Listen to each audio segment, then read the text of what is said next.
All right, Genesis chapter 33. Yacob lifted up his eyes and looked, and behold, Esau was coming, and with him 400 men. He divided the children between Leah, Rachel, and the two servants. He put the servants and their children in front, Leah and her children after, Rachel and Joseph at the rear. You see how he puts the best for last? He kind of puts the best in the back, almost like a military. Whoever you got in the front lines are more likely going to die first, right? Then you got behind the kids. Yeah, he definitely put them all up there. Can't get over there. You be all right. But he puts Rachel and Joseph, his faves, in the back. Wow. Verse 3, he himself passed over in front. I got to give him credit. He went in front, though. Okay. I'll give him a little credit there. He himself passed over in front of them and bowed himself to the ground 7 times until he came near to his brother. Middle Eastern cultural greeting 101 there. Look at that. Esau ran to meet him, embraced him, fell on his neck, and kissed him, and they wept.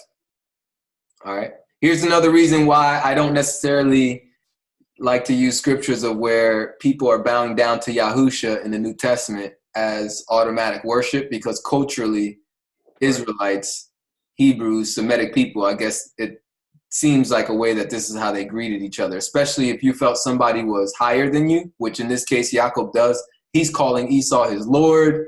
He's afraid of him, right? So he kind of has he has a little fear there. So he respects him. He comes and he bows down 7 times on the ground. It doesn't say he stood up and just it sounds like he's on the floor, So that's not a form of worship. He's not like worshiping Esau as a god. So that's why I stopped using those arguments when I try to defend the oneness of Yahusha and Yahuwah. I bring up scriptures where people are bowing down to Yahusha and things like that. People who deny that they're one would say, so that doesn't matter. And they would show scriptures like this. That's, and I would say, all right, I eventually stopped using those verses because it's not as strong.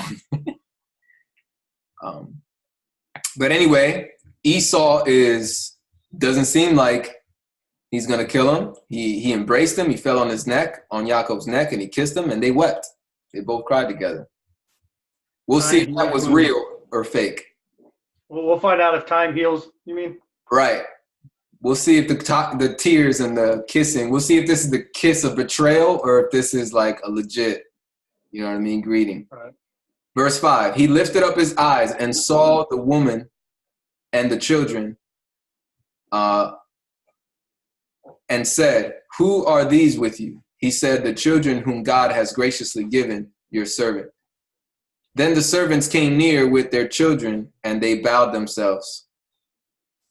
Leah also and her children came near and bowed themselves. After them, Joseph came near with Rachel, and they bowed themselves. Esau said, what do you mean by all this company which I met? Yacob said, to find favor in the sight of my Lord. Esau said, I have enough, my brother. Let that which you have be yours. So he was gonna give everything he had to Esau? It sounds like, he was given a lot of, not everything, but it sounds like he was definitely given a lot of stuff that was listed in the previous chapter. Right. But surprisingly, Esau said no. So I don't know. This greeting seems pretty genuine so far. We'll see. Verse 10, Yacob said, please no, if I have now found favor in your sight, then receive my present at my hand, because I have seen your face as one sees the face of God. As one sees the face of God, okay? It's not the same. And you were pleased with me. Verse 11, please take the gift that I brought to you, because God has dealt graciously with me, and because I have enough. He urged him, and he took it. That's definitely a New York thing as well. I'm saying? New Yorkers, as much as they take, I'll admit, a lot of them give. New Yorkers are givers, man. They will give. They will be upset if you don't take what they're trying to give you. You know what I mean? They will insist, nah, man, take this, take this. It's insulting if you don't. Yeah. I got one guy in New York, nice New York, a real nice guy, not one of the mean guys, okay, but really nice guy. And I was joking with him. I was saying, you New Yorkers are mean, and obviously I got corrected, by this guy. But anyway, he blessed me. I'm not going to say how, but he blessed me and my future baby financially. And I just met this guy. He's in a different trade. I don't even know him. I've only seen him for a few days working on the same floor as him, and we're working around each other. And I'm telling him, my wife's pregnant, things like that, blah, blah, blah, and we're helping each other out. One morning, he decides to just lavish me with a financial gift.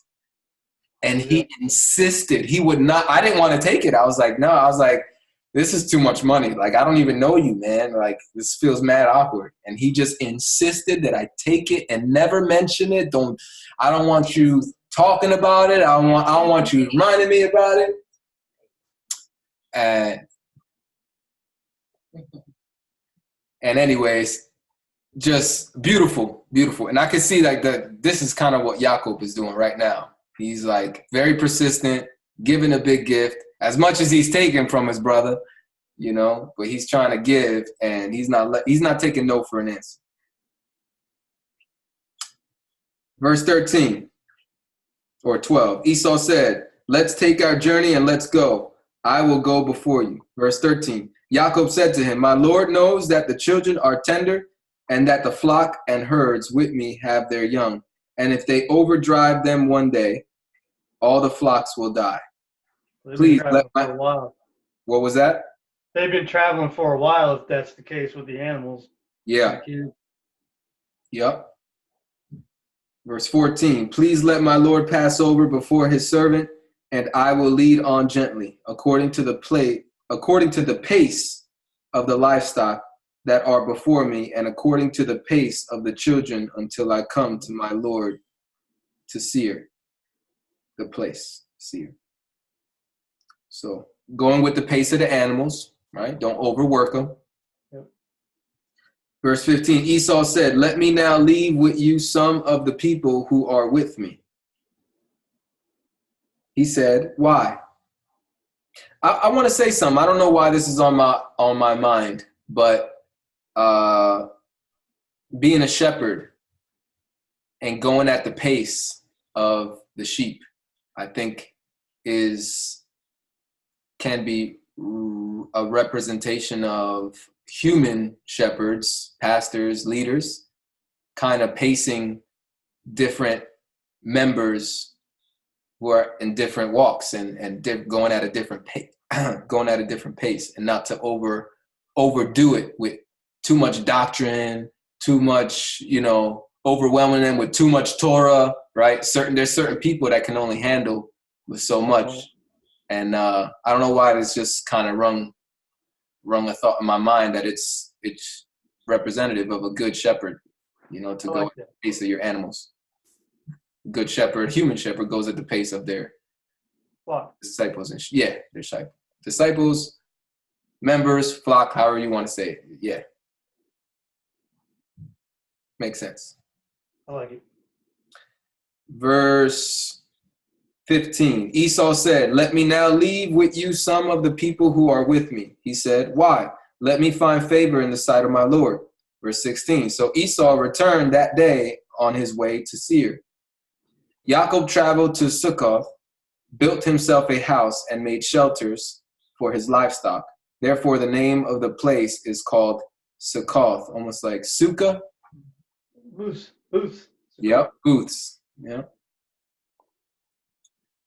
Yacob came in peace to the city of Shechem, which is in the land of Canaan, when he came from Padan Aram and encamped before the city.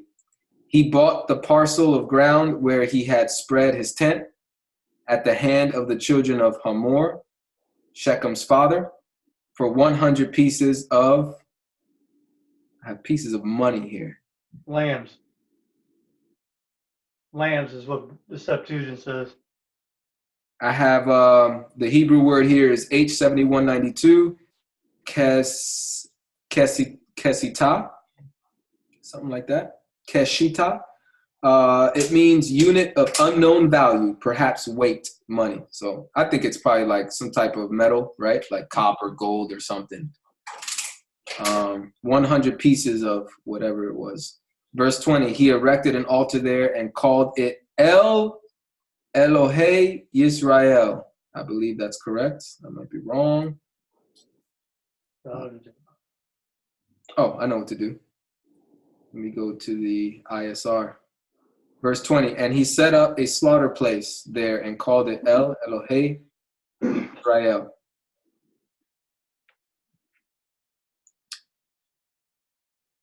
Let's see. The mighty God of Israel. Wow. That's cool.